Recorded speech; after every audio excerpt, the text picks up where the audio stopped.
Good morning student. मेरा नाम doctor Rajendra कसनिया है। मैं आप लोगों को बीएससी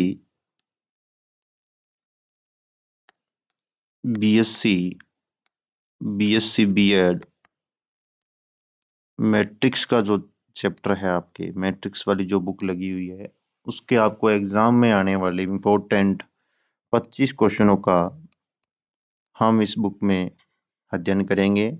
25 क्वेश्चनों की वीडियो बनाई जाएगी। बाकी जो इम्पोर्टेंट है उन्हीं को ही बताया जाएगा, बिना इम्पोर्टेंट कोई बात नहीं की जाएगी। इम्पोर्टेंट क्वेश्चन ही समझाए जाएंगे। यदि आपको किसी प्रकार से कोई क्वेश्चन समझ में नहीं आया है तो आप कमेंट में डाल सकते हैं, पूछ सकते हैं, आपको रिप्लाई मिलेगा। इसी के साथ अपने शुरू करते हैं आज मैट्रिक्स वाली बुक। पेपर के अकॉर्डिंग ध्यान रखना कि जहां भी आपकी मैट्रिक्स की book BSc first year, BSc BEd में फर्स्ट ईयर में एमजीएस यूनिवर्सिटी बीकानेर में लग रही है, इस बुक में जो आने वाले इंपॉर्टेंट क्वेश्चन में एग्जाम की दृष्टि से उन्हीं क्वेश्चनों का अध्ययन करेंगे। मैट्रिक्स के बारे में आप लोग सभी जानते ही हो कि मैट्रिक्स एक m क्रॉस n का सुव्यवस्थित रूप होता है। m क्रॉस n का सुव्यवस्थित रूप होता है। ये नॉर्मल बातें, इनको रीडिंग कर लेना। अपने सिर्फ इम्पोर्टेंट बात के ऊपर ही रीडिंग करेंगे, बिना इम्पोर्टेंट की कोई भी बात है उस पर रीडिंग नहीं की जाएगी।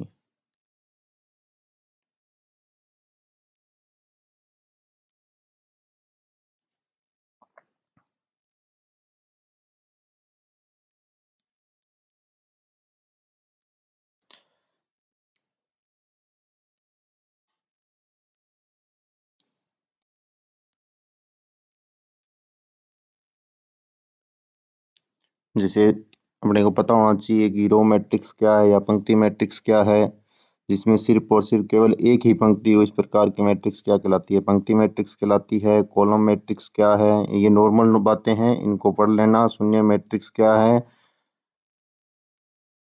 शून्य मैट्रिक्स के बाद आप लोगों को पढ़ना है समान मैट्रिक्स। समान मैट्रिक्स के बाद वर्ग मैट्रिक्स। वर्ग मैट्रिक्स में ध्यान रखना कि ये छोटी सी बात, ये भी एक क्वेश्चन बीएससी वालों और जो अपने इंटीग्रेटेड वाले हैं उनसे ये पूछा जा सकता है कि स्क्वायर मैट्रिक्स किसमें सेक्शन ए में पूछा जा सकता है कि स्क्वायर वर्ग मैट्रिक्स, यदि किसी मैट्रिक्स में पंक्ति और स्तंभ, ठीक है, स्तंभ व पंक्तियों की संख्या समान हो, m बराबर n हो, इस प्रकार की मैट्रिक्स क्या होती है? आप लोगों की स्क्वायर मैट्रिक्स या वर्ग मैट्रिक्स होती है। कोई भी एक एग्जांपल इसके नीचे लिख के आना है, क्योंकि ये इंटीग्रेटेड में क्वेश्चन ए सेक्शन में 2 नंबर का आता है और बीएससी में ए सेक्शन में 1 नंबर में क्वेश्चन आता है। इसके बाद में ये जो थोड़ा बहुत इंपॉर्टेंट क्वेश्चन है, ट्रेस ये एग्जाम के लिए नहीं है, लेकिन थोड़ा इसका नॉलेज अपने को होना चाहिए कि ये पूछा जा सकता है भी क्या है। ट्रेस का मतलब होता है किसी भी मैट्रिक्स में, किसी भी मैट्रिक्स में जो भी आपके पास मैट्रिक्स है, उस मैट्रिक्स में जो विकर्ण है उनका योग ही क्या कहलाता है? ट्रेस कहलाता है। ट्रेस को TRA से प्रदर्शित करते हैं। ये आरपीएससी में पूछने वाला क्वेश्चन है। आरपीएससी ने इसे बहुत बार पूछा है। आरपीएससी ने इस क्वेश्चन को बहुत बार पूछ चुकी है। ये ट्रेस का योग, और ट्रेस का अर्थ होता है योग, अर्थात कि किसी भी मैट्रिक्स में जो डायगोनल एलिमेंट है इनका योग आप लोगों का क्या कहलाता है? ट्रेस कहलाता है। एक जगह और भी यूज आएगा ये, अपना लेसन नंबर जो 4 आएगा, उस लेसन नंबर 4 में आइगेन मान जो निकालते हैं, वेक्टर या लेमडा की वैल्यू जो निकालते हैं, लेमडा 1 और लेमडा 2, कोई भी 2x2 या 3x3 की मैट्रिक्स में, वहां इस ट्रेस का यूज आएगा अपने लिए।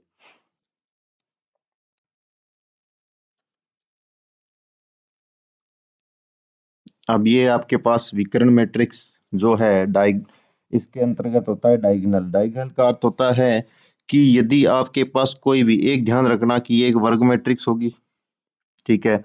वर्ग के मुख्य विकर्ण, मुख्य विकर्ण का अर्थ हो गया है कि ए जो 1 1, ए जो 2 2, ए जो 3 3 है, इनको ही यहाँ लिखा गया है। देखो, इनको ही यहाँ लिखा गया है D1 D2 D की n, A11 को D1, A22 को D2, AN को DN प्रतीक के रूप में प्रदर्शित किया गया। इसे विकर्ण मैट्रिक्स कहते हैं। ये भी क्वेश्चन कुछ नॉर्मल हद तक इंपॉर्टेंट है, आप लोगों को रीडिंग लगाना है इस क्वेश्चन की। इकाई या यूनिट मैट्रिक्स। यूनिट मैट्रिक्स या इकाई मैट्रिक्स का मतलब होता है यदि किसी वर्ग मैट्रिक्स में मुख्य विकर्ण प्रत्येक अवयव वन वन हो, अर्थात प्रत्येक अवयव क्या हो, वन वन हो। डायगोनल में जो एलिमेंट है उनकी वैल्यू क्या होनी चाहिए, वन वन होनी चाहिए। डायगोनल का जो एलिमेंट है उसकी वैल्यू क्या होनी चाहिए, वन वन होनी चाहिए। इसे इकाई मैट्रिक्स या यूनिट मैट्रिक्स बोलते हैं। इंपॉर्टेंट नहीं है, पर ये बार बार कहीं ना कहीं ऐसा लिखा हुआ आएगा कि आई क्या है, इस प्रकार से लिखा हुआ मिलेगा आप लोगों को। आई क्या लिखा हुआ मिलेगा, इसका मतलब आई का अर्थ है यदि 2x2 की लिखी हुई है तो ये मैट्रिक्स होती है, 3x3 का लिखा हुआ तो ये मैट्रिक्स है। आई इसका प्रतीक है, ये बात याद रखनी है आप लोगों को कि आई इसका प्रतीक है। मैट्रिक्स का योग या व्याकलन आप लोगों ने 12th क्लास में सीखा है। जो बात इंपॉर्टेंट है यहाँ वही की जाएगी, क्योंकि हमें सिर्फ और सिर्फ वही 25 या 20 क्वेश्चन करने हैं। वही 25 या 20 क्वेश्चन करने हैं जो कि आपके एग्जाम में आने वाले हैं, जो कि आपके एग्जाम में आने वाले हैं, वो इंपॉर्टेंट क्वेश्चन ही करने हैं। यदि अपने सारा मटेरियल करेंगे, पूरी बुक करेंगे तो वीडियो बहुत बड़ी बनेगी। पूरी बुक भी कराएंगे, जैसे जैसे टाइम मिलेगा बुक भी अपलोड की जाएगी। एक बार सिर्फ इंपॉर्टेंट क्वेश्चन को ही महत्व दिया जा रहा है। आपको मैट्रिक्स का अदिश या गुणा या मल्टीप्लाई आना चाहिए कि कोई भी यदि आपके पास नंबर्स है, जैसे इसने 2 माइनस का 2 लिया है तो इस मैट्रिक्स से प्रत्येक अवयव से माइनस के 2 का क्या हो जाएगा, मल्टीप्लाई हो जाएगा। जैसे इसने माइनस का 2 लिया हुआ है, माइनस के 2 का क्या है, प्रत्येक अवयव से मल्टीप्लाई हो जाएगा। मैट्रिक्स का गुणा, मैट्रिक्स का गुणा जो है आप लोगों को आना चाहिए, क्योंकि मैट्रिक्स का मैट्रिक्स से यदि मल्टीप्लाई करना आपको नहीं आ रहा है, इसका मतलब है आप कुछ भी नहीं सीख रहे हो। मैट्रिक्स का मैट्रिक्स के मल्टीप्लाई आपको आना चाहिए। जैसे आपके पास ए मैट्रिक्स है, वह आपकी m क्रॉस n की है, और बी मैट्रिक्स है वह आपकी n क्रॉस p की है। तो ध्यान रखना, मैट्रिक्स का मल्टीप्लाई जब होगा जब ये दोनों समान होंगे। तो आपके पास ए बी जो मैट्रिक्स बनेगी, जो ए बी आपके पास मैट्रिक्स बनेगी, वह आपकी एम एम क्रॉस पी की प्राप्त हो जाएगी। मैट्रिक्स में ध्यान रखना कि मल्टीप्लाई के लिए आगे अपने पास क्वेश्चन आएगा, वहां मैं आपको बताऊंगा कि मल्टीप्लाई कैसे किया जाता है।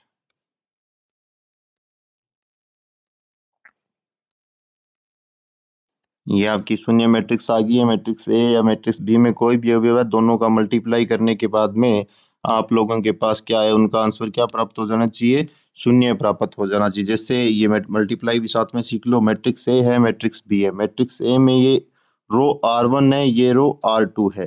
रो R1 है, R2 है। मैट्रिक्स की रो R1 जो है स्तंभ C1 से मल्टीप्लाई करेगी, उसका अवयव ही मल्टीप्लाई करेगी। जैसे देखो 1 का -1 प्लस 1 का 1 से, दोनों का मल्टीप्लाई करने पर -1 और 1 योग क्या हो गया, 0। इसी प्रकार 1 और -1 को एक -1 से फिर करने पर 1 गुणा 1 1, 1 -1 -1, -1 और +1 क्या हो गया, फिर 0। और इसी प्रकार 3 और 3 से, 3 का माइनस से मल्टीप्लाई करने पर माइनस का 3, और यहाँ हो गया आपके पास प्लस का 3, योग करने पर 0। इसी प्रकार से ये 0 हो जाएगा। ये इसका मल्टीप्लाई है। वर्ग मैट्रिक्स में धन पूर्णांक या घात, अर्थात मैट्रिक्स का मैट्रिक्स से मल्टीप्लाई, ये अपने काम देने वाली चीज है। बहुत अच्छी चीज है कि ए मैट्रिक्स का मैट्रिक्स से मल्टीप्लाई करने पर ए स्क्वायर मैट्रिक्स प्राप्त होगी।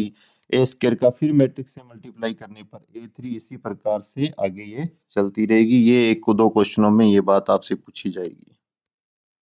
अब पहला एग्जांपल जो नॉर्मल है, अपने इंपॉर्टेंट नहीं है, मैं आपको सिर्फ और सिर्फ इंपॉर्टेंट जो क्वेश्चन है वही बताऊंगा। एग्जाम्पल नंबर 2 है, जो बेसिकली आपको जानकारी के लिए, बेसिक के लिए 12th क्लास का क्वेश्चन है। ये 12th क्लास में यही क्वेश्चन था आपके, जिसमें ए मैट्रिक्स दी हुई है, बी मैट्रिक्स दी हुई है, सी मैट्रिक्स दी हुई है।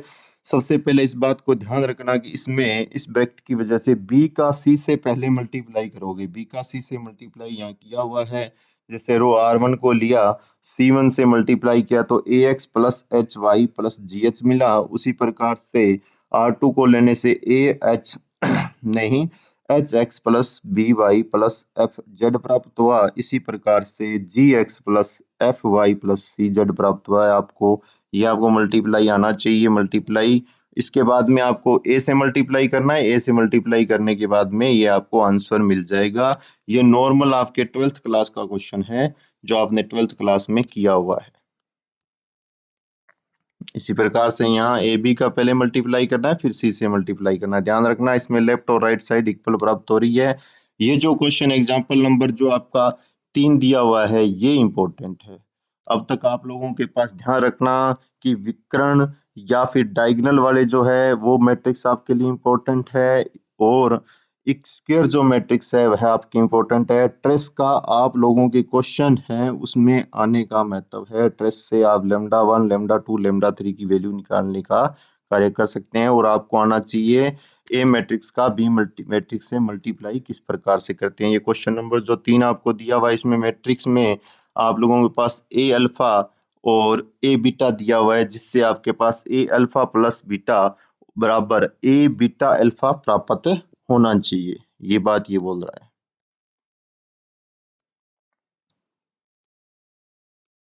देखो ये पहला इसका पार्ट ए पार्ट बी दे रखा है। मैट्रिक्स ए बना लो जिसमें कोस में अल्फा लगा लो एंगल की जगह। मैट्रिक्स बी बना लो कोस में, जिसमें मैट्रिक्स में अपने एंगल की जगह बीटा लगा लो। दोनों का सिर्फ R1 रो का C1 से और R1 रो का C2 से मल्टीप्लाई करना है और ऐड करते रहना है। इसी प्रकार से देखो यहाँ कोस का किया है, कोस का करने पर क्या आ रहा है आपके पास, यदि कोस का मल्टीप्लाई कर रहे हो किससे, कोस को उठाओ और कोस बीटा से कर दो, माइनस में आ जाएगा sine alpha sine beta.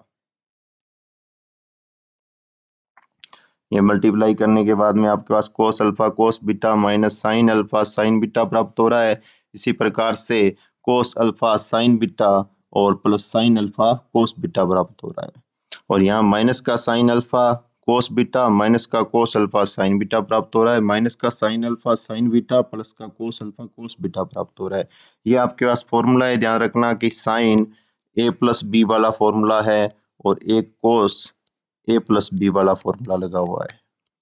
Sign ए प्लस बी वाले फॉर्मूला आपको पता है कि साइन ए प्लस बी वाले जो फॉर्मूला है उसके अंदर आपके पास आता है साइन ए और कोस बी प्लस कोस ए साइन बी। और इसी प्रकार से कोस वाले में ध्यान रखना कि कोस ए कोस बी और प्लस साइन ए साइन बी प्राप्त होता है। ये इसने मल्टीप्लाई करके इसका आंसर लिखा है ए अल्फा प्लस बीटा। अब इसके एनवें रूप की बात करते हैं। सबसे पहले ये इंपॉर्टेंट है, आगे ये बुक की तरह आप लोग नहीं करोगे कि एनवा रूप आप कैसे करोगे। इसका एक लॉजिक है, आप बुक वाला मेथड इस पे नहीं लगाओगे। बुक वाला मेथड के अकॉर्डिंग क्या है कि ये थोड़ा क्वेश्चन अलग है। आप लोग यहाँ एन दिया हुआ है, यहाँ देखो एन के अकॉर्डिंग, यहाँ आपके पास एन दिया हुआ है ए के ऊपर, यहाँ एन के अकॉर्डिंग नेचुरल नंबर या प्राकृत नंबर दिए हैं। एन में आप नंबर्स डाल लेना 1 2 और 3 तक। जब 1 डालोगे तो सेम मैट्रिक्स जहां जहां एन है वहां 1 लिख दोगे। 2 डालोगे तो आप लोग मैट्रिक्स ए का फिर वापस मल्टीप्लाई करो, क्योंकि आपको स्क्वायर में मैट्रिक्स चाहिए, ए स्क्वायर हो जाएगा मैट्रिक्स में। तो आप मैट्रिक्स ए का पहले ए मैट्रिक्स लोगे जो सिंपल मैट्रिक्स प्राप्त हो जाएगी आपके पास कोस अल्फा और साइन अल्फा माइनस का साइन अल्फा और कोस अल्फा। इसी मैट्रिक्स का फिर एक मैट्रिक्स से ए से मल्टीप्लाई करने पर आपके पास ए स्क्वायर मिल जाएगा। फिर ए से मल्टीप्लाई करने पर आपके पास ए थ्री प्राप्त हो जाएगा। अब आप इससे चेक कर सकते हो कि आपके एनवें रूप की मैट्रिक्स किस प्रकार से प्राप्त होती है। इसी प्रकार से इसने किया है और आप लोग इसका मल्टीप्लाई करके चेक कर लेना। नॉर्मल इंपॉर्टेंट क्वेश्चन है, इंपॉर्टेंट नहीं है। ये भी आपके 12th क्लास का क्वेश्चन है, एग्जांपल नंबर 4। यहाँ इंपॉर्टेंट नहीं है बीएससी के अंदर। एग्जांपल नंबर 5 आपको आगे लेसन में भी प्राप्त हो जाएगा कि a3 माइनस 6 ए स्क्वायर 25 से माइनस क्या 22 I3 आई मतलब आइडेंटिटी मैट्रिक्स आपको किस प्रकार से प्राप्त होती है। ये सभी बातें आप लोगों को लेमडा आइगेन वाले चैप्टर में ये क्वेश्चन आ जाएगा। अब ये देखो परिवर्त मैट्रिक्स, इसका अर्थ है कि आपके पास जो मैट्रिक्स है आपको सिर्फ इसका अर्थ पता होना चाहिए। जो मैट्रिक्स है उसकी पंक्ति, जो आपके पास पंक्तियां हैं उनको क्या करना है, स्तंभ में बदलना है और स्तंभ को पंक्तियों में बदलना है। यही से प्रदर्शित करते हैं AT से। ये आपको याद रखना है कि इससे प्रदर्शित करते हैं AT से।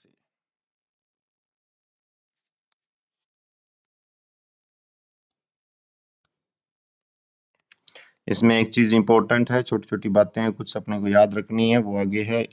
इसके साथ ये आपके पास आ रहा है लंबिक या ऑर्थोगोनल मैट्रिक्स। ये वेरी वेरी इंपॉर्टेंट है, ध्यान रखना, ये आपको एग्जाम में पूछा जा सकता है। लंबिक मैट्रिक्स या ऑर्थोगोनल मैट्रिक्स इंपॉर्टेंट है।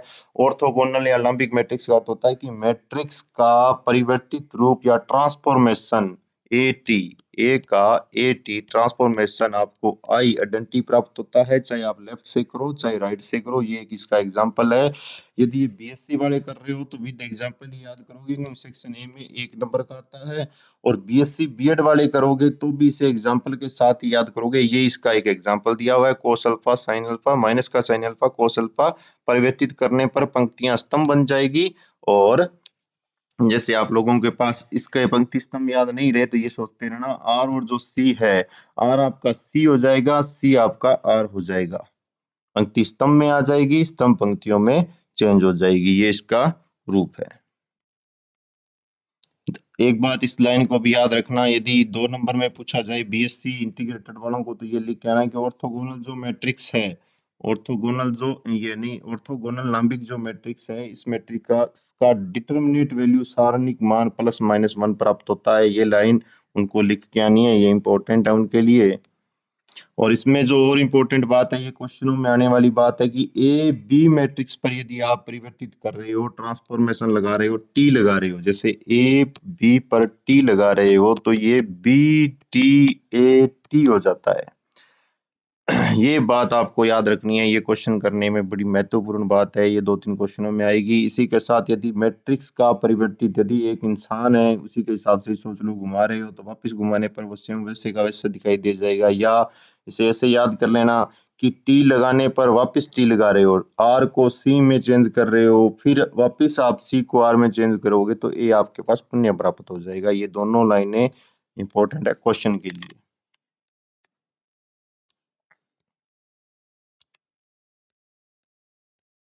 अब आपके पास आ गया सीमित या विषम सीमित मैट्रिक्स। सीमित या विषम सीमित मैट्रिक्स आप लोगों को याद रखनी है। सीमित या विषम सीमित मैट्रिक्स,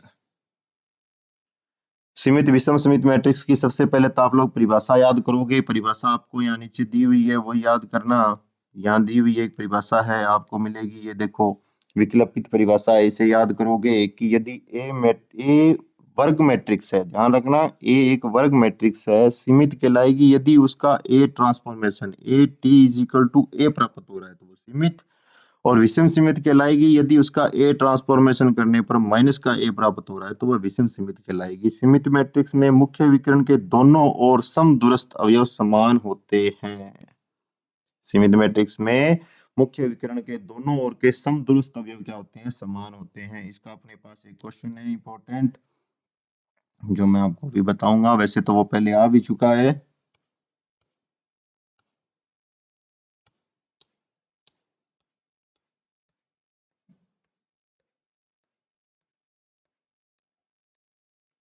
ये एग्जांपल नंबर 1 है जो आपको लंबिक मैट्रिक्स का मिलेगा। ये एग्जांपल नंबर 1 आपके लिए नॉर्मल इंपॉर्टेंट है, इसे आप करके चेक कर लेना। करोगे कैसे कि मैट्रिक्स ए जो आपके पास दी हुई है, मैट्रिक्स ए जो आपके पास है, उस मैट्रिक्स में इसका परिवर्तित रूप लिखोगे, आप ट्रांसफॉर्मेशन लिखोगे, पंक्तियों को स्तंभ में चेंज कर लोगे जैसे इसने लिख रखा है।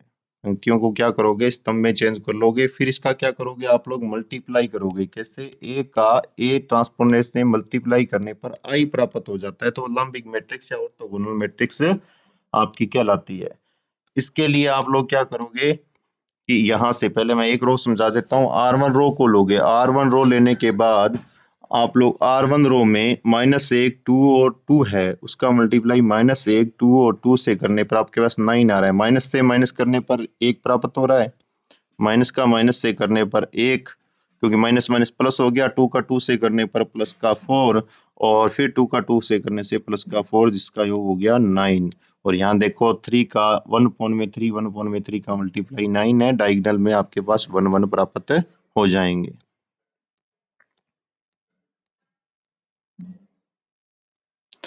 अब ये क्वेश्चन आपका इंपॉर्टेंट है, वैसे तो ये आ गया है लेकिन ये इंपॉर्टेंट क्वेश्चन है। इसको ध्यान रखना कि लिखते वक्त आपको जो मैंने पहले परिभाषा बताई है, उन सबसे पहले आप सीमित या विषम सीमित की परिभाषा लिखोगे। सीमित या विषम सीमित की परिभाषा में आप मैट्रिक्स ए लोगे, जिसे ए का ट्रांसफॉर्मेशन ए प्राप्त होता है तो सीमित मैट्रिक्स है। और यदि ए का ट्रांसपोर्टेशन माइनस ए प्राप्त होता है तो आपके पास क्या है, विषम सीमित मैट्रिक्स है। इसी प्रकार से बी लोगे, बी का ट्रांसफॉर्मेशन बी प्राप्त होता है तो सीमित है, और बी का ट्रांसफॉर्मेशन यदि माइनस का बी प्राप्त होता है तो विषम सीमित है, विषम सीमित है। आपके पास ये दिया हुआ है कि बी टी ए बी, ये नियम है, ये सिद्ध करना है बी टी ए टी सीमित या विषम सीमित है। बी टी ए टी सीमित या विषम सीमित है, पहले तो ये परिभाषा लिखोगे इसके अंदर, उसके बाद में इस पे टी लगा लोगे। टी लगाने के बाद में एक नियम मैंने बताया था कि ए और बी के ऊपर आपके पास टी लगा हो तो ये बी टी ए टी हो जाता है, उसी से इसने किया है। ये देखो अलग अलग करने के बाद में ए बी पर टी, बी पर टी और टी ट्रांसफॉर्मेशन है, ध्यान रखना टी टी। और इसका भी मैंने बताया था कि ए पर टी टी ट्रांसफॉर्मेशन लगने पर ए प्राप्त हो जाता है, जिससे इसने बी पर टी और टी लगाने पर बी किया है, और ए बी पर वापस नियम लगाया है बी का टी ए का टी, और जिसके अकॉर्डिंग ये आपके पास ये प्राप्त हो रहा है कि बी टी और ए पर जो टी है इसका नियम है ये, ए का ट्रांसफॉर्मेशन क्या होता है, A B T, A B प्राप्त हो रहा है। इसी प्रकार से आप लोग इसका, यदि ये आपके पास सीमित मैट्रिक्स प्राप्त हो रही है और यदि आप इसे विषम सीमित मैट्रिक्स चेक करना चाहते हो तो विषम सीमित के अकॉर्डिंग क्या होता है, आपके पास ए का ट्रांसफॉर्मेशन माइनस का ए होता है। अब आप जहां जहां ए है वहां आप लोग क्या पुट करोगे, माइनस का ए पुट करोगे। नियम वही है, ध्यान रखना, इसमें ए और बी बन रहा है, ए और बी बन रहा है, जिसपे टी लगने पर ये बी टी और ए टी प्राप्त हो जाता है, जिसे इसने बी टी और ए टी लिखा है। वापस इस पे नियम लगने पर बी टी और ए टी मिल रहा है और बी प्राप्त हो रहा है। आपको विषम सीमित चेक करना है तो ए ट्रांसफॉर्मेशन को माइनस ए पुट किया है, जिससे ये आपके पास विषम सीमित मैट्रिक्स प्राप्त हो रही है। ये एग्जाम्पल इंपॉर्टेंट है, और एग्जाम्पल नंबर 4 भी इंपॉर्टेंट है। एग्जाम्पल नंबर जो 4 दिया हुआ है वो भी आपका क्या इंपॉर्टेंट है, ध्यान रखना कि ये सिंपल क्वेश्चन है, बिल्कुल ही सिंपल, जिसमें A B plus B A दिया हुआ है, A B minus B A B plus B में आपके पास क्या पूछा हुआ है, सीमित पूछा हुआ है। ध्यान रखना, सीमित की परिभाषा ए ट्रांसफॉर्मेशन ए होता है, और विषम सीमित की परिभाषा ए ट्रांसफॉर्मेशन माइनस का ए होता है। आपके पास ए और बी दोनों है तो दोनों को लिखना है, ए और बी दोनों है तो दोनों को लिखोगे। सेक्शन ए, इसमें जो पार्ट ए दिया हुआ है, A B plus B T transformation दिया हुआ है, ध्यान रखना, A B plus B A bracket पर लगा हुआ है टी। ट्रांसफॉर्मेशन का अलग अलग करने का नियम ये है कि ए और बी प्लस पर टी पर लगने पर A T plus B T प्राप्त होता है, जिससे इसने लिखा है। उसके बाद में मैंने अभी जो नियम बताया है कि ए बी पर टी लगने पर बी ट्रांसफॉर्मेशन ए ट्रांसफॉर्मेशन हो जाता है, जो इसने लिखा है। और आपकी परिभाषा से ए का ट्रांसफॉर्मेशन ए, बी का ट्रांसफॉर्मेशन बी, जिससे ये माइनस नहीं मिला है तो सीमित है, यदि माइनस मिल जाता है तो क्या होता है, विषम सीमित हो जाती है। अब से विषम सीमित की परिभाषा कितने करोगे तो ये विषम भी हो सकती है, लेकिन हमें इसने बोला है सीमित ही चेक करना है तो सीमित चेक करेंगे। इसमें विषम सीमित चेक करना है, पहले ए बी वाला नियम लगेगा, अलग अलग हो गया। उसके बाद में आप ए प्लस बी पर टी लगाओगे, जिससे बी ट्रांसफॉर्मेशन ए ट्रांसफॉर्मेशन प्राप्त हो जाएगा ये, और B A minus A B प्राप्त हो रहा है। यहाँ आपके पास A B minus B A है तो माइनस का जो माइनस है उसे बाहर निकाल लोगे, माइनस को बाहर निकालते ही ये आपका क्या हो जाएगा, माइनस का ए बी माइनस बी ए हो जाएगा, जिसके कारण ये आपकी क्या है, विषम सीमित मैट्रिक्स प्राप्त होती है। अब जो ये है, यहाँ तक जो आपको है 2 एग्जाम्पल करने हैं, एग्जाम्पल नंबर 2, एग्जाम्पल नंबर 4। यहाँ तक आप लोगों को एग्जाम्पल नंबर 4 2 जो है वो करना है। एग्जाम्पल नंबर 1 जो लाम्बिक ऑर्थोगोनल मैट्रिक्स का दिया है उसको नॉर्मल बेसिकली चेक कर लेना। उसके बाद में आप लोगों को एक सेक्शन ए के अकॉर्डिंग आपको पास परिवर्तित मैट्रिक्स जो दी हुई है उसकी परिभाषा आपको आनी चाहिए, एक विकर्ण डायगोनल मैट्रिक्स की परिभाषा आपको आनी चाहिए। बस ये इंपॉर्टेंट है, बाकी जो क्वेश्चन में यूज होने वाला है वो मैंने बता दिया कि ए बी का जो ट्रांसफॉर्मेशन है उसका आप लोग लिखोगे तो बी ट्रांसफॉर्मेशन ए ट्रांसफॉर्मेशन आपके पास प्राप्त होना चाहिए। यहाँ तक इतना ही इंपॉर्टेंट है।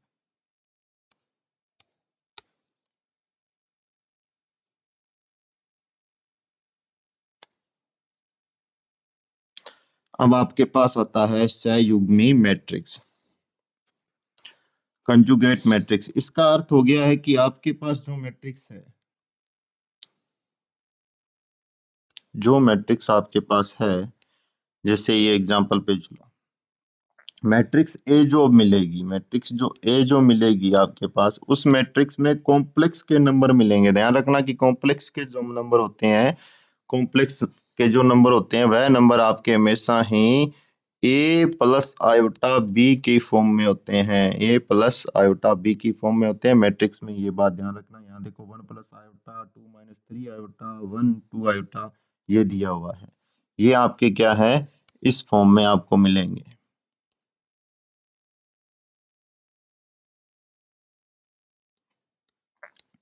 जैसे आपके पास ए मैट्रिक्स है और उसके अंदर क्या है, 1 plus iota 2 minus 3 iota 1 2 iota मिला हुआ है। इसी प्रकार मैट्रिक्स ए में दोबारा यहाँ देखो iota minus 2 iota 2 iota minus का 3 आयोटा है। यदि आप इस मैट्रिक्स के ऊपर बार लगाते हो, इसका कंजुगेट करते हो, यदि आप मैट्रिक्स के ऊपर क्या करते हो, बार लगाकर कंजुगेट करते हो, तो ध्यान रखना कि कॉम्प्लेक्स में जो काल्पनिक पार्ट है, इमेजिनरी पार्ट है, वह आपका ए माइनस आयोटा बी में चेंज हो जाएगा। अर्थात कि ये जो बात है, ये बोलना चाहता है कि z इज इक्वल टू आपके पास a प्लस आयोटा b है। यदि आप उसे z की बार लगाते हो तो a माइनस आयोटा b मिल जाएगा। ये देखो इसका कंजुगेट किया इसने, बार लगाने पर जहां जहां प्लस है वहां वहां माइनस प्राप्त हो जाएगा। कौन से वाले में, सिर्फ काल्पनिक पार्ट में ध्यान रखना, इमेजिनरी पार्ट में एक्टिव हो जाता है प्लस वाला, माइनस प्राप्त हो जाता है, और जो माइनस में है वो प्लस हो जाएगा, प्लस वाला माइनस हो जाएगा।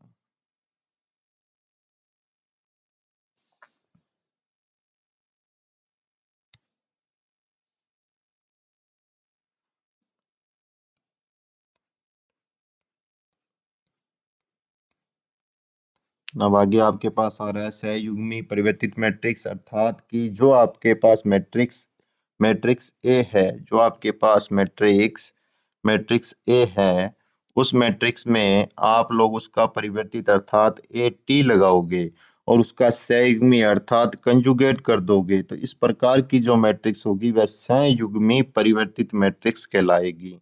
ये ध्यान रखना, ये पूछा जा चुका है, वही पूछा जा चुका है सेक्शन ए में। 2 नंबर और 1 नंबर दोनों में, 2 नंबर का अर्थ है कि बीएससी बीएड वाले, 1 नंबर का अर्थ है कि सिर्फ बीएससी वाले, उनके ये सेक्शन ए में ये क्वेश्चन पूछा जा चुका है। आपको इसकी परिभाषा ये याद रखनी है कि एक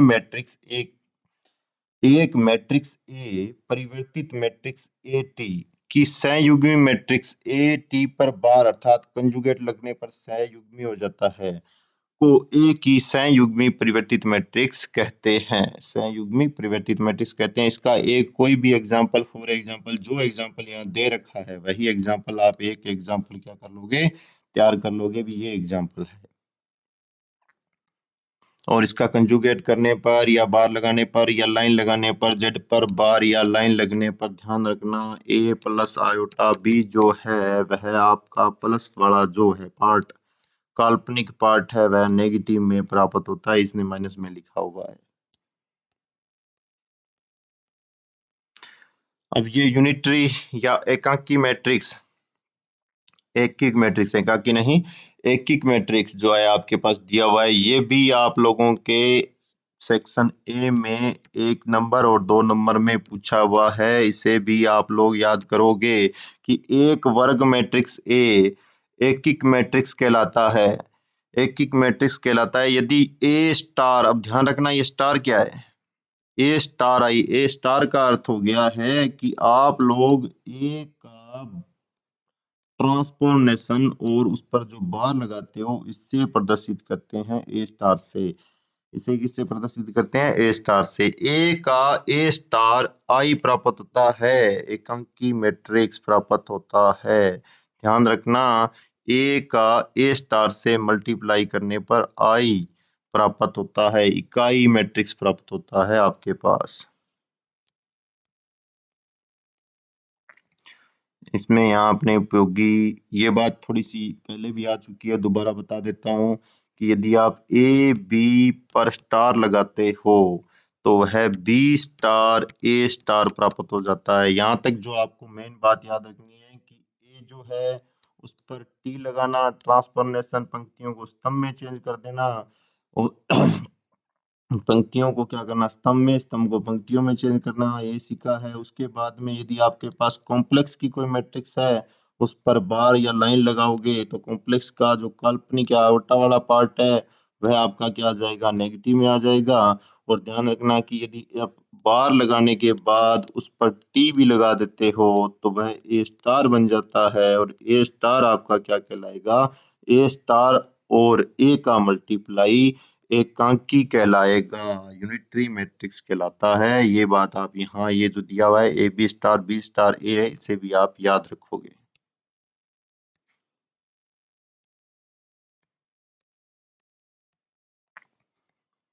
हर्मिशियन विषम हर्मिशियन, ध्यान रखना हर्मिशियन विषम हर्मिशियन इस सार एग्जाम में पूछ सकता है। हर्मिशियन विषम हर्मिशियन चाहे बीएससी वाला बच्चा है चाहे बीएससी बीएड वाला है, इससे याद करोगे हर्मिशियन विषम हर्मिशियन को। इसकी जो परिभाषा है उसे याद करोगे। एक इसमें क्वेश्चन भी है हर्मिशियन विषम हर्मिशियन की परिभाषा, और इसका एक क्वेश्चन आप लोग याद करोगे।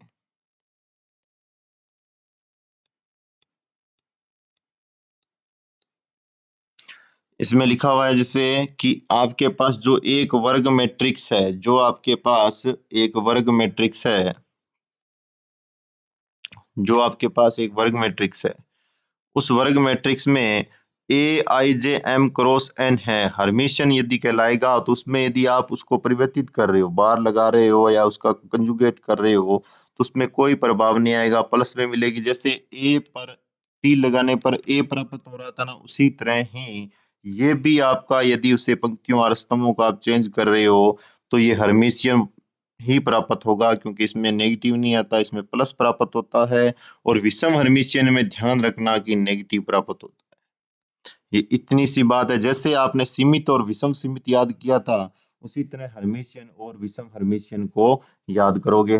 ये एक वर्ग मैट्रिक्स होगा, इस बात को याद रखना। इसमें आई जे है जो एम क्रॉस एन की एक मैट्रिक्स है, उसे हर्मिशियन तब कहते हैं जब उसका आई जे पर बार लगाने पर, जैसे ए आई जे इज इक्वल टू ए पर बार लगा रहे हो तो जे आई हो जाता है। जे आई होने का अर्थ है कि आपने पंक्तियां स्तंभ चेंज करने पर कोई भी नेगेटिव नहीं प्राप्त हो रहा है, तो वह है हर्मिशियन। और यदि यहाँ आपके पास माइनस प्राप्त हो जाता है तो वो क्या है, विषम हर्मिशियन है। विषम हर्मिशियन की एक और खासियत भी है। विषम हर्मिशियन में ध्यान रखना हमेशा एक ये बात हर्मिशियन की याद रखना कि हर्मिशियन में आपके पास विकर्ण के अवयव वास्तविक या रियल नंबर के प्राप्त होंगे, और जो आपके पास विषम हर्मिशियन है उसमें जो है विषम हर्मिशियन में विकर्ण के अवयव शून्य होते हैं, शुद्ध काल्पनिक होते हैं। विशुद्ध शुद्ध नहीं रे, विशुद्ध काल्पनिक होते हैं, शून्य होते हैं। ध्यान रखना, ये इतनी बात याद रखोगे, इनकी ये पहचान है, दोनों पहचाने याद कर लेना। नंबर एक, हर्मिशियन मैट्रिक्स में विकर्ण के अवयव वास्तविक होते हैं, और नंबर दो, विषम हर्मिशियन मैट्रिक्स में विकर्ण के अवयव या तो शून्य होते हैं या विशुद्ध काल्पनिक होते हैं। ये बात आप याद रखोगे। इसमें भी दो क्वेश्चन इंपॉर्टेंट है। ये मैट्रिक्स का एक ही मैट्रिक्स है, नॉर्मल बेसिक क्वेश्चन है, आप लोग इसे चेक कर लेना। यदि आप लोग इसे चेक नहीं करवाते हो तो मैसेज डाल देना, मैं करवा दूंगा इस क्वेश्चन को।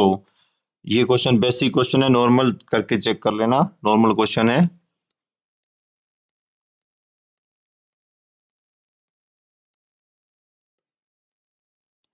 इसमें आप लोगों को ये एग्जाम्पल नंबर 4 है, जो ये 4 नंबर एग्जाम्पल करना है। 4 नंबर एग्जाम्पल में पहले देखो ए प्लस बी हर्मिशियन दिया हुआ है। सबसे पहले तो आप इसकी परिभाषा लिखोगे। Matrix A matrix B Hermitian है, A star A B star B Hermitian है, इसका मतलब प्लस प्राप्त होगा। और यदि ये विषम होता तो इसका मतलब है विषम हर्मिशियन हो जाता। तो ए प्लस बी पर लगाओगे पहले क्वेश्चन में, यदि आप इसमें ए प्लस बी पर स्टार लगाओगे तो ए स्टार बी स्टार प्राप्त हो जाएगा। वापिस इसकी परिभाषा से लिख देना कि ए स्टार हमारे पास ए है, बी स्टार हमारे पास बी प्राप्त हो रहा है। तो ये हर्मिशियन मैट्रिक्स है। उसी तरह इसका एक जो बी पार्ट है उसमें आप ए बी पर स्टार लगाओगे तो ध्यान रखना कि ए और बी पर यदि आप टी लगाओ या स्टार लगाओ तो वह आपका बी स्टार ए स्टार हो जाता है। ये देखो ए बी पर स्टार लगाने पर बी स्टार ए स्टार हो जाता है। पूछा क्या है? हर्मिशियन पूछा है। हर्मिशियन के अकॉर्डिंग ए स्टार ए होता है, बी स्टार बी होता है। तो ये हमारे पास हर्मिशियन प्राप्त हो गया। इसी तरह सी पर करोगे ए प्लस बी बी प्लस ए प्लस बी ए स्टार करोगे तो अलग अलग करने के लिए ध्यान रखना इसमें जो है यहाँ ए प्लस बी पर स्टार लगता है तो ये ए स्टार प्लस बी स्टार होता है। ये बात है, यहाँ अलग अलग किया उसके बाद में यही नियम वापस लगाया है।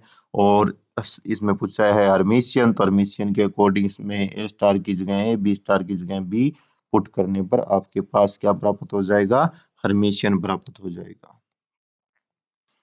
अब ये जो क्वेश्चन नंबर इसका एक रह गया है डी नंबर जो क्वेश्चन है ये भी अपने लिए है। डी नंबर क्वेश्चन जो है इसको भी अपने करना है। डी नंबर जो क्वेश्चन है इसको मैं यहाँ बता देता हूँ क्योंकि इसने किया नहीं है। ये सुनो कि इसमें जो ए स्टार है उसे आप लोग माइनस ए लिखोगे, बी स्टार है उसे आप लोग क्या लिखोगे? माइनस का डी लिखोगे, क्योंकि आपके पास विषम हर्मिशियन को पूछा है तो विषम हर्मिशियन में होता यही है। विषम हर्मिशियन में होता है यही है। अब आपके पास है क्या? ए बी माइनस बी ए विषम हर्मिशियन है। इसके ऊपर क्या करोगे? सबसे पहले स्टार लगाओगे। स्टार लगाने के बाद जो आपने सी नंबर जैसे क्वेश्चन किया उसी तरह इसको थोड़ा चेंज कर लोगे कि सी में आप लोगों ने भी किया है। जैसे सी जो क्वेश्चन था उस सी क्वेश्चन में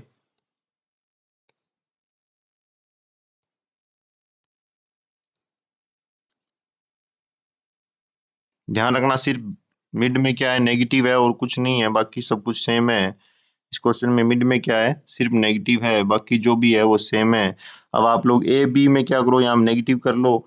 बी ए स्टार लगाओगे तो ए बी स्टार यहाँ माइनस आ जाएगा, बी ए स्टार और यहाँ फिर क्या आ जाएगा? माइनस आ जाएगा। अब बी स्टार जो है वो आपका क्या प्राप्त हो रहा है? बी स्टार जो है बी ए स्टार जो है ए और माइनस का ए स्टार है जो ए, बी स्टार है जो बी। अब ये ध्यान से देखो स्टार्टिंग क्या थी इसकी? ये थी ए बी पल माइनस बी ए और प्राप्त क्या हो रहा है आपके पास? B A minus A B, जिसमें से आप माइनस बाहर निकालोगे तो ये आपके पास सेम प्राप्त हो जाएगा नेगेटिव में माइनस का ए बी बी ए।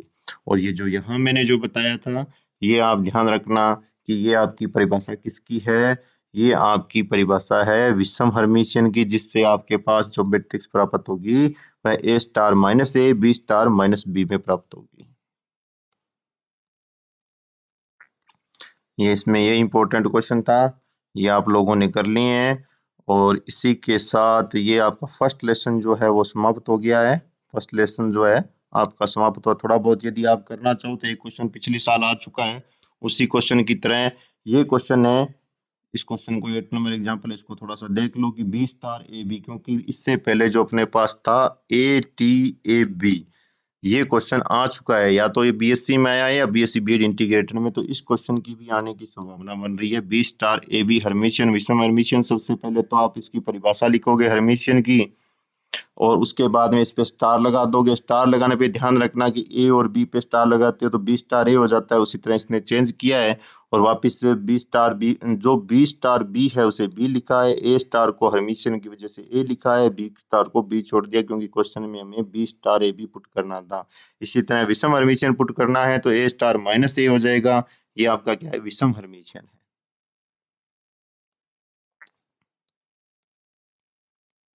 और ये जो एग्जाम्पल है एक, ये देखो भाई बेसिकली 12th वाली क्लास में जो आप लोगों ने किया इस एक एग्जाम्पल को, ये एग्जाम्पल नहीं एक्सरसाइज का फर्स्ट क्वेश्चन है, इस क्वेश्चन को कर लेना क्योंकि हो सकता है आपके 12th का भी थोड़ा बहुत बेस का एक क्वेश्चन आ जाए। यदि आएगा तो ये बी सेक्शन में आएगा, ध्यान रखना ये क्वेश्चन बी सेक्शन में आएगा तो एग्जाम ये क्वेश्चन आ सकता है। बाकी आपको अंदर से कोई क्वेश्चन नहीं करने क्योंकि बीएससी और बीएससी बीएड में एग्जाम्पल ही आते हैं लगभग, बाकी कोई क्वेश्चन नहीं आता है। और इसी के साथ ये आपका फर्स्ट लेसन है जो आज कंप्लीट हो गया है। और आप लोगों को फर्स्ट लेसन की समाप्ति पे दोबारा बता रहा हूँ कि ये आप लोगों की मैट्रिक्स वाली बुक चल रही है। मैट्रिक्स वाली बुक में आप लोगों को लगभग मैं 25 क्वेश्चन बताऊंगा। लगभग आपको कितने 25 क्वेश्चन बताऊंगा। 25 क्वेश्चन से आप लोगों के बीएससी और बीएससी बीएड में मैट्रिक्स का जो पार्ट है, बीएससी बीएड में जो मैट्रिक्स का पार्ट है, जो एग्जाम के अकॉर्डिंग इम्पोर्टेंट है, वह क्वेश्चन आपके आ जाएंगे। अभी मैंने आपको इम्पोर्टेंट दोबारा बता रहा हूँ। आप लोग स्टार्टिंग से इस मैट्रिक्स वाली बुक को थोड़े बहुत रीडिंग कर लेना। रीडिंग करने के बाद में आपको जो स्क्वायर मैट्रिक्स है उसे पढ़ना है। स्क्वायर मैट्रिक्स को पढ़ने के बाद में ट्रेस की रीडिंग करोगे। ट्रेस की रीडिंग करने के बाद में आप लोग डायगोनल विकर्ण मैट्रिक्स को पढ़ोगे। विकर्ण मैट्रिक्स को पढ़ने के बाद में आप ट्रांसपोनेंट मैट्रिक्स को पढ़ोगे। ट्रांसपोनेंट मैट्रिक्स पढ़ने के बाद में आप लाम्बिक या ऑर्थोगोनल मैट्रिक्स की परिभाषा पढ़ोगे। लाम्बिक ऑर्थोगोनल मैट्रिक्स की परिभाषा वेरी वेरी इंपॉर्टेंट है। उसके बाद में आप लोगों के पिछले साल आ चुकी परिभाषा है सहयुग्मी परिवर्तित मैट्रिक्स अर्थात कंजुगेट मैट्रिक्स जो है उसे पढ़ोगे। उसके बाद में एकाकी जो मैट्रिक्स है उसको लगाओगे ए स्टार वाली, ए स्टार इज इक्वल टू आई वाली। इसमें मैंने बाकी दो एग्जाम्पल उस टाइम बताए थे, दो वो एग्जाम्पल आपको करने हैं। एक एग्जाम्पल इसमें बताया एग्जाम्पल नंबर 4 और दूसरा एग्जाम्पल नंबर 8 है, उसको करना है। और हर्मिशियन और विषम हर्मिशियन की परिभाषा आप लोगों को रटनी है, जिसमें ए स्टार लगने पर ए प्राप्त होता है और बी स्टार लगने पर आपके पास बी प्राप्त होता है। यदि नेगेटिव में होता है तो क्या होता है आपके पास विषम हर्मिशियन। विषम हर्मिशियन में ध्यान रखना कि डायगोनल के जो एलिमेंट होते हैं वो 0 0 होते हैं और हर्मिशियन में जो आपके पास है डायगोनल के एलिमेंट 0 नहीं होते। ये बात इतना इन दोनों में थोड़ा बहुत अंतर है। इसी के साथ ये आपका फर्स्ट लेसन कंप्लीट है।